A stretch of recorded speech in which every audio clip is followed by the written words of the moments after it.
Hello everyone, welcome back to my another video. Let's explore anything special. আজকের ভিডিওতে আমি তোমাদের সাথে শেয়ার করব তোমরা খুব সহজ পদ্ধতিতে বাড়িতে কি করে নিমকি বানাতে পারবে।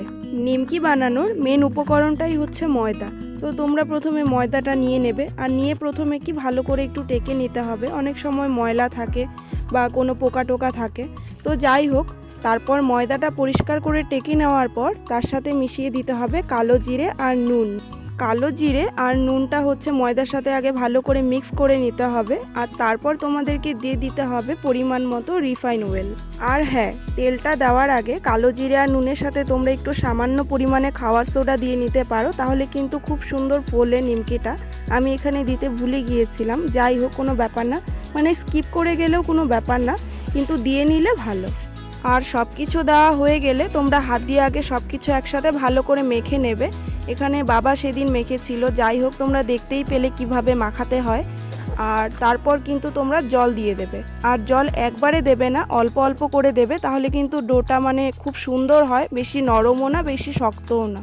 আমাদের ডোটা কিন্তু তৈরি হয়ে গেছে, এখন এটা কিছুক্ষণের জন্য রেখে দেব। তোমরা মোটামুটি 1-2 ঘন্টার জন্য রেখে দিতে পারো।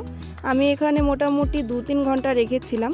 একটা ভেজা কাপড় দিয়ে, সুতির কাপড় দিয়ে, মানে হালকা ভেজা থাকবে, তো ডোটা এরকমভাবে ভালো করে পেঁচিয়ে রেখে দেবে। আর তারপর যখন নিমকি বানাতে বসবে তখন এরকম কিনার থেকে অল্প অল্প ছিঁড়ে নিয়ে এসে এরকম রুটির মতো আগে বেলে নিতে হবে। তো আমি এখানে তেল দিয়ে বানাচ্ছিলাম, তো প্রথমে এরকম রুটির মতো করে নেবে। আর রুটি বেলার সময় কিন্তু অবশ্যই মাথায় রাখবে রুটিটা কিন্তু একদম পাতলা হবে না, আর একদম যে অতিরিক্ত মানে পরোটার মতো হয় ওরকমও কিন্তু থাকবে না। আমি এখানে রুটিগুলো আগে করে রাখছিলাম, তারপর একটা একটা করে কাটবো। তো এখানে দেখো মোটামুটি কিন্তু আমি অনেকগুলোই রুটি করে ফেলেছি, এখন এগুলোকে কাটবো। তো তোমরা যে কোনো একটা প্লেন কিছু নিয়ে নেবে। আমি এখানে বড় একটা পিঁড়া ছিল সেটাই নিয়েছি। আর নিমকি ছোট ছোট যেরকম মানে শেপ হয় তো সেরকমভাবেই কেটে নেবে।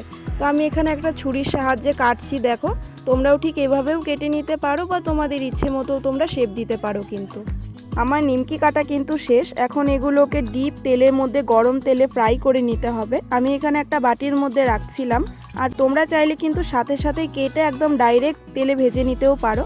তো এখানে মা ভাজছিল, আর তেলে দেওয়ার সাথে সাথেই কিন্তু দেখো কি সুন্দরভাবে ফুলে উঠছিল।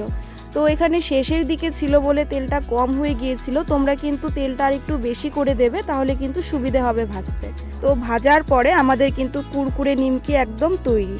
তো তোমাদের কার কার ভিডিওটা ভালো লেগেছে অবশ্যই কিন্তু জানিও। দেখা হচ্ছে তোমাদের সাথে নেক্সট একটা ভিডিওতে।